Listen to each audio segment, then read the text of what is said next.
Today I kind of want to talk about Modern Warfare 3 first impressions, and also, is it really worth $70? Let's find out. So I know I've kind of been MIA since this game released, and honestly that's probably not a bad thing because I've pretty much just been grinding away at MW3. Honestly, I think this is the best release we've had in terms of Call of Duty for like a very long time. It's not perfect, but it's pretty good, I'll put it that way. So anyways, let's get into it here, starting with the big three: maps, guns, kill streak. The maps in Modern Warfare 3 are all amazing because, well, they're Modern Warfare 2 maps. With that being said though, they have made a couple tweaks to the maps themselves. For instance, this window right here on Underpass, the bars are no longer there, so you can actually hop through the window. Honestly, I didn't know how to feel about this, but I feel like all the tweaks they've made have actually been pretty good. I know some people are going to complain that there's doors. Oh, boo-hoo, there's a couple doors on the map, and you know what, they didn't go crazy with it. In fact, I barely even noticed there are doors in this game. Like, they're just so insignificant, it really doesn't affect the maps at all. Other than doors, the maps are honestly the exact same, other than a couple of those tweaks I mentioned earlier, and from what I've noticed, it's really just changes to allow you to progress through the map faster than having to run like all the way around a building and up one flight of stairs. Now you can just hop right through the window. So there's a couple small changes like that, but for the most part, the maps are honestly great in this game. They play just as well as they did back in the day. The only one that honestly sucks, and we all kind of knew this before the game released, was Derail. That map is garbage. They didn't even need to waste their time redoing it, but they did. Either way, at the launch of a Call of Duty game, we have 16 full completed maps. I'm not talking like 10 multiplayer and 5 gunfight. No, 16 6v6 multiplayer maps. I mean, that is unheard of nowadays. Some of them are better than others, obviously, but they're all playable other than Derail. Not to mention map voting is now back, so not only do you get to play on good maps, but you also get to choose the map you want to play on. So again, just nice little touches they've added here. Moving on to the weapons in this game, honestly, they did a great job. I think the sounds, the looks, the animations, everything is there. Not to mention the gunsmith this year is not overly complex. In fact, them re-adding, again, I don't know why we got rid of it, but them re-adding that feature that like dives into the game's engine and actually shows you the real-time stats of what each attachment does, like down to the freaking millisecond. I mean, it's unreal because we all know how annoying it is. Like, they don't do a good job of, you know, putting descriptions on attachments or anything. So you might think you're really taking away recoil, but then you hop in the firing range and it doubles it, or, you know, something ridiculous. We don't have to worry about that anymore, so that's just such a nice touch. Now, as for the kill streaks in Modern Warfare 3, they're honestly pretty disappointing. Most of them are the exact same thing we got last year. They use the same animations, they look and feel and sound the exact same,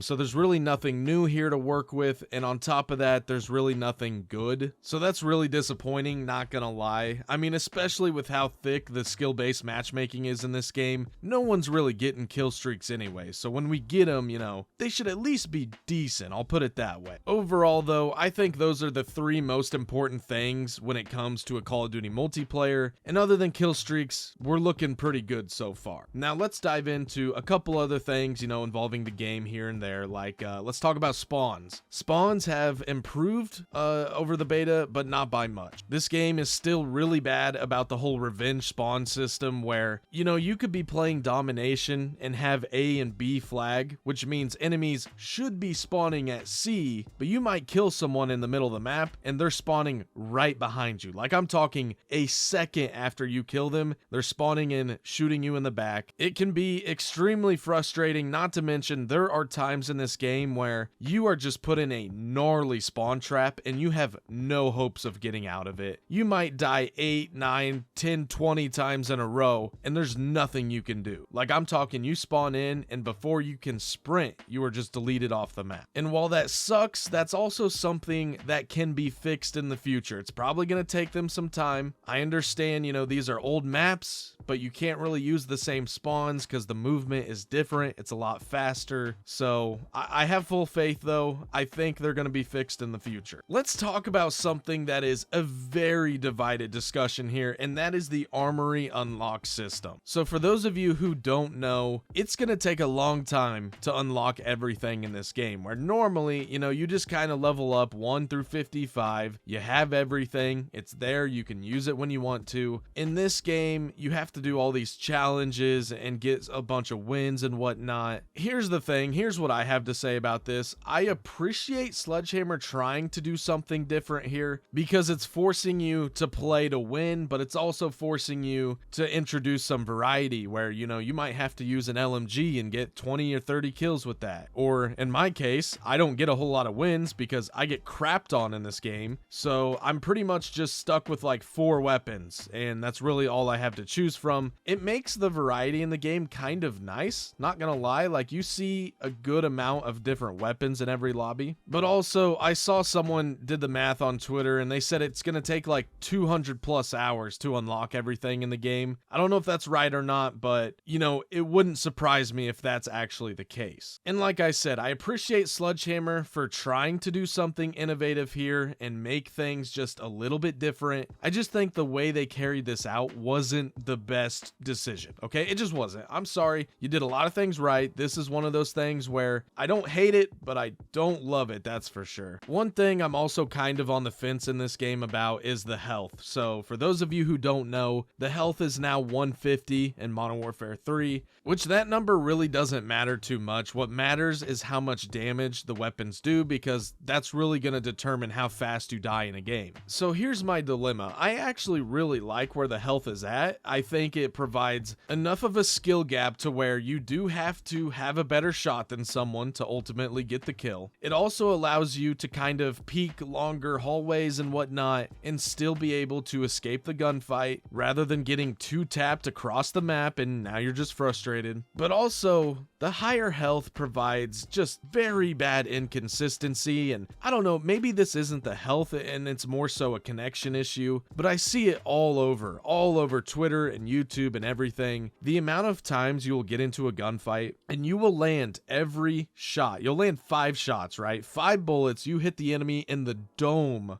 and the guy just turns around and 3-taps you off the map. Like I said, I don't know, maybe it's not a health issue and it's more so a connection thing, because I have had extremely bad packet burst while playing the game. Either way, that is honestly the most frustrating part about this game in my opinion, because there's just nothing more frustrating than doing a bunch of damage, doing everything right, everything in your power to get the kill, and someone just turns around and just eliminates you like it was literally nothing. Anyways, to be completely honest with all of you, I am really enjoying the multiplayer here in Modern Warfare 3. Like I said, this is probably the best launch experience I've had in a very long time. I will say the skill-based matchmaking is extremely thick right now, and that also could be due to, everyone's trying to get wins, so everyone's trying to do their armory unlocks. But the SBMM is thick this year, boys, okay? I even purchased a VPN. That was even worse than just playing regular, so yeah, I don't recommend doing that.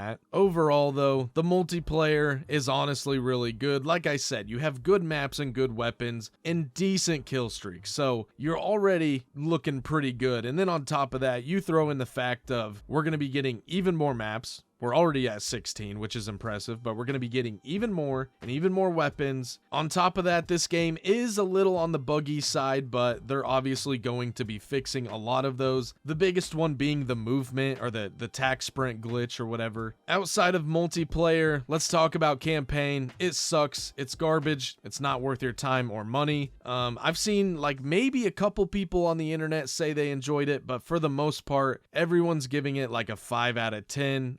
Honestly, I give it a 0 out of 10. I couldn't even get past like the first 3 missions. It's bad. It's not worth playing. The storyline is garbage, but that's okay with me because what we lack in campaign, we make up for in multiplayer and zombies. I haven't given zombies too much of a chance yet, but it does seem pretty interesting, and I've heard good things about it. Ultimately, though, it all comes down to one question, which is Modern Warfare 3 worth the $70 price tag? And in my opinion, I would say yes. Honestly, this is the best multiplayer we have had in, I mean, at least 5 years. At least. Other than the extremely thick skill-based matchmaking, which is not going away, ever, and never will, guys. We can sit here and complain all we want, but it's never gonna do anything. And the inconsistency in the gunfights. That's really my two biggest complaints about this game. Other than that, I'm having a great time on Modern Warfare 3, and like I said, I honestly think we can only go up from here, at least where we're at, as long as Sledgehammer continues to be this new Sledgehammer games, and not the old one where come Christmas time they all go on vacation and they just disappear forever. But anyways, that's my opinion. Let me know down in the comments section below, do you think Modern Warfare 3 is worth the price tag, or would you recommend that someone kind of just wait around for the game to go on sale and then pick it up at, you know, 30 or 45 bucks or whatever. Anyways, guys, that's it for today's video. Thank you all so much for watching. If you're new here, please be sure to subscribe to the channel, leave a like on the video if you enjoyed it today. I'll catch you all next time. Have a great rest of your day. Later.